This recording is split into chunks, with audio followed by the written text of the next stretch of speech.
Bonjour à tous. Pour qu'on puisse tirer, on va dire, un bénéfice, d'un accompagnement, hein, que ça soit avec un thérapeute ou autre, à mon sens, il est essentiel de passer par le ressenti. Voilà. Bien sûr, les compréhensions mentales ont leur place et quand vous faites bien sûr un rendez-vous, que ça soit en ligne, au cabinet, eh bien le thérapeute ou l'accompagnant va vous laisser un espace pour pouvoir vous exprimer et vous pourrez donc évoquer votre problématique sans être jugé. Peut-être que, on va dire le thérapeute pourra aussi vous proposer peut-être des pistes, des compréhensions. Bien sûr, ça a sa place. Mais pour libérer une émotion, parce que c'est souvent les émotions qui nous bloquent, et on va revenir justement en quoi les émotions nous bloquent, eh bien, il faut passer par le ressenti. Parce qu'une émotion est quelque chose qui est ressenti. Voilà. C'est ressenti toujours de la même manière. Voilà. Quelle que soit l'émotion. La peur, la colère, la tristesse, l'angoisse, la frustration, l'injustice, l'humiliation, le sentiment de rejet, d'abandon, j'en passe et des meilleurs, toutes ces émotions qui peuvent être vécues par nous tous. Eh bien, en réalité, c'est un ressenti. C'est quelque chose qui est ressenti dans l'organisme, à travers l'organisme, comme par exemple un léger serrement au niveau de, on va dire, au niveau de la gorge. Par exemple, l'injustice est ressentie comme ça. Le fait de se sentir seul ou incompris ou peut-être un peu abandonné, mis de côté, c'est plus une forme d'oppression au niveau du thorax. Quand vous avez, par exemple, de la même manière, une forme d'insécurité, plus ou moins profonde, elle va être ressentie, on va dire, comme un serrement là au-dessus de la ceinture. L'impuissance est ressentie comme un poids sur les épaules. Et donc on est plus ou moins fort pour justement ne pas écouter ces sensations. Et si on ne les écoute pas, bah, naturellement, au bout d'un moment, elles refont surface. Donc c'est une invitation. Voilà, quand on fait un rendez-vous avec moi, c'est pas une obligation, mais c'est une invitation à passer par le ressenti, que ça soit au cabinet ou que ça soit en ligne. C'est sans danger, naturellement. Et c'est tout à fait naturel d'avoir des émotions, en tout cas des sensations. Et alors la problématique, c'est que ces sensations, naturellement, vont structurer des croyances inconscientes. Je prends souvent l'exemple, vous savez, d'une petite fille qui tombe en vélo. 5 secondes avant, il n'y a pas de problème. 5 secondes après, ben, c'est une phobie. Et on pourrait se demander pourquoi il faudrait beaucoup de temps pour libérer quelque chose qui est arrivé si vite. Voilà. Et donc, cette sensation, qui est là ressentie comme une insécurité parce qu'elle s'est cassé le genou, eh bien, va structurer une pensée, une croyance qui fait que à chaque fois qu'elle va se retrouver dans une descente, eh bien, en fait, ça va serrer. Et il en va de même pour tous nos blocages. Si vous avez un souci au travail, ben, on pourrait dire il y a comme un automatisme, quelque chose qui est, voilà, vous êtes devant un collègue et chaque fois que vous êtes devant ce collègue, le simple fait d'y penser, vous n'êtes pas bien, par exemple. Vous avoir un souci avec vos enfants, votre femme, votre conjoint, peut prendre voilà, ça peut prendre des formes différentes, bien sûr. Et donc, par exemple, l'hypnose ou la désensibilisation oculaire, eh bien, nous amène justement à rencontrer ces sensations. Avec l'hypnose, c'est parfois très simple. Avec la désensibilisation aussi, oculaire aussi. Donc, si on ne veut pas que l'hypnose, par exemple, soit de la pensée magique, eh bien, il faut que l'hypnose m'aide à passer par le ressenti. C'est pourquoi une séance d'hypnose, elle est soit individualisée, parce qu'un praticien sait à un moment donné observer certains micro-mouvements, certaines sensations qui sont ressenties ou qu'on dégage quand on est en hypnose. Et on va ainsi pouvoir voir si l'autre ressent plutôt une forme de colère, de frustration, de peur, s'il y a quelque chose qui est traversé de manière calme, paisible. Voilà, la communication se joue à différents niveaux. Vous savez, vous avez les mots. Les mots, contrairement à ce qu'on pense, sont très peu écoutés. Voilà, donc le verbal, très peu écouté. Le paraverbal, c'est-à-dire la manière dont on parle. Bien sûr, est-ce qu'on parle avec aisance? Est-ce que c'est simple? Est-ce que ça semble fluide ou pas? Ça, c'est beaucoup plus écouté déjà. Et puis le non-verbal parle beaucoup aussi. On a des sensations dès qu'on rencontre des gens, on le sent. Dès le premier contact, on sait si des fois le courant passe ou pas. C'est aussi pour ça, dans un souci de transparence, qu'on fait ces petites vidéos. Donc, eh bien, oui, si elle n'est pas individualisée, la séance, c'est-à-dire que si la séance d'hypnose ne se construit pas à chaque instant, eh bien, c'est de la pensée magique. Donc la pensée magique, eh bien, ça marche pas. Ça marche un moment, mais ça marche pas durablement. Pourquoi? Parce que, revenons sur notre exemple de la petite fille qui est tombée en vélo, elle a beau se raconter tout ce qu'elle veut, qu'elle peut faire du vélo, elle a quand même, pour mal le dire, engrammé en elle cette sensation que, ben, je suis en danger sur un vélo. Donc à chaque fois qu'elle va se retrouver dans cette fameuse descente où elle est tombée, ou dans une situation un petit peu particulière, elle risque de ressentir, on va dire, une émotion, une sensation. Et donc ce qu'on appelle l'inconscient en hypnose, la conscience va se souvenir, attention, danger.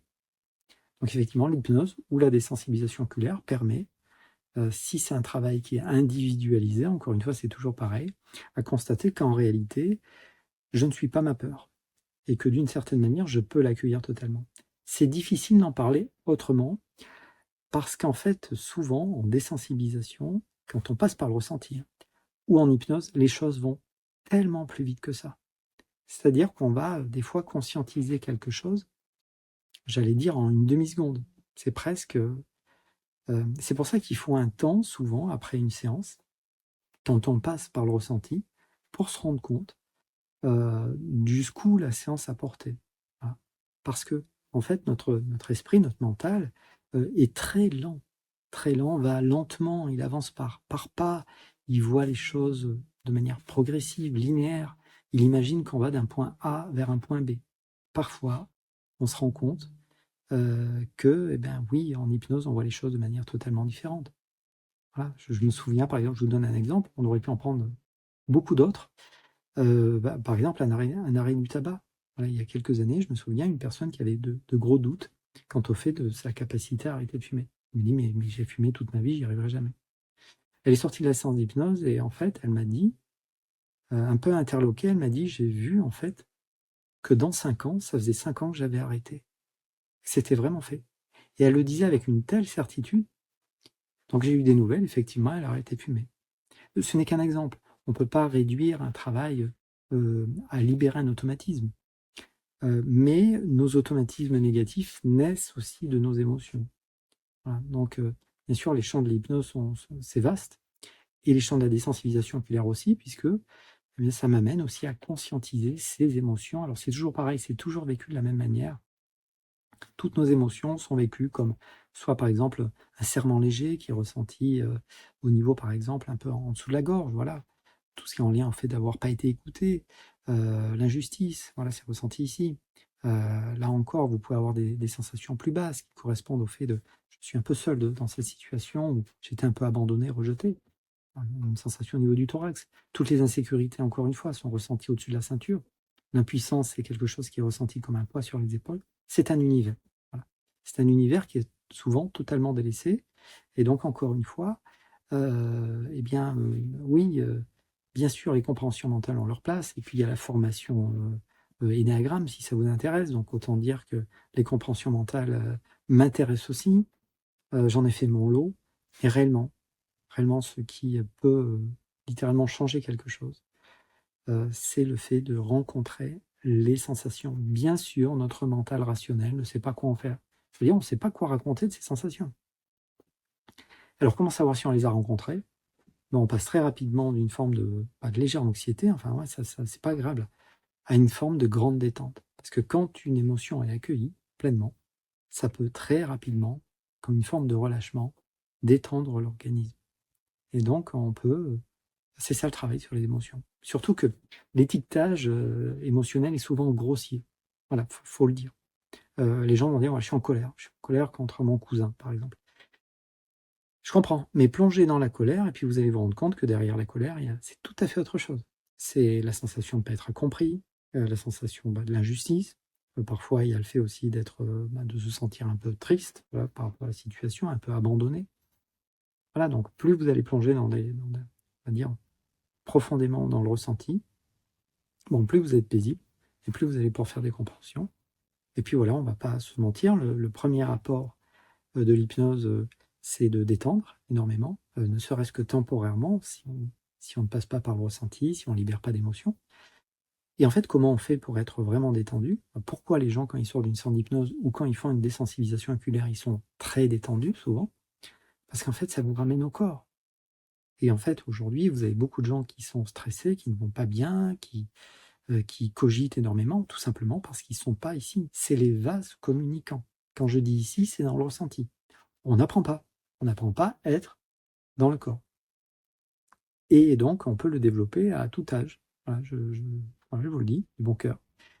Et donc, c'est les vases communicants. Plus vous pensez, plus vous avez peur, plus vous êtes coupé du corps. Au contraire, plus vous trouvez une forme d'apaisement, plus vous posez de l'attention au niveau de l'organisme, plus vous êtes là. Alors au début, pour être là, bien sûr, il faut être peut-être assis, mais au bout d'un moment, vous pouvez être là dans n'importe quelle situation. Donc je reprends ce que je disais, plus vous pensez, plus vous êtes coupé du corps, plus vous avez peur, plus vous êtes coupé du ressenti, comme si vous réfugiez dans votre tête, pour le dire ainsi. C'est l'immense majorité d'entre nous. On ne va pas se mentir. Et puis, il y a aussi le fait que si vous commencez à porter votre attention sur ce que vous ressentez, si vous êtes posé ici, si vous le faites réellement, pas 3 heures, pas 3 jours, si réellement vous le faites, à un moment donné, vous verrez qu'il y a une forme d'apaisement à juste être là. Voilà. Et donc, aujourd'hui, on n'est pas assez ici, là, maintenant. Je ne suis pas en train de vous parler de méditation, hein. Je suis juste en train de vous dire que la vie moderne nous détourne totalement de nous-mêmes, nous détourne totalement aussi de ce que l'on ressent, de notre ennui, par exemple, comme les réseaux sociaux, mais il nous détourne aussi totalement de nous-mêmes, voilà, de ce ressenti. Et donc, l'apport, voilà, encore une fois, de l'hypnose, la désensibilisation, c'est ne serait-ce que temporairement de ramener l'attention ici, dans le ressenti. Et donc, voilà, c'est différentes manières de travailler. Bien sûr, on peut faire un accompagnement énéagramme. Vous avez la formation énéagramme aussi, si vous avez, si vous êtes en contact avec certaines personnes, si vous avez besoin de comprendre des choses vous concernant, concernant les autres, concernant votre famille. On peut faire un accompagnement aussi au cabinet ou en ligne. Vous avez l'agenda si vous le souhaitez. Peut-être. À bientôt. Au revoir.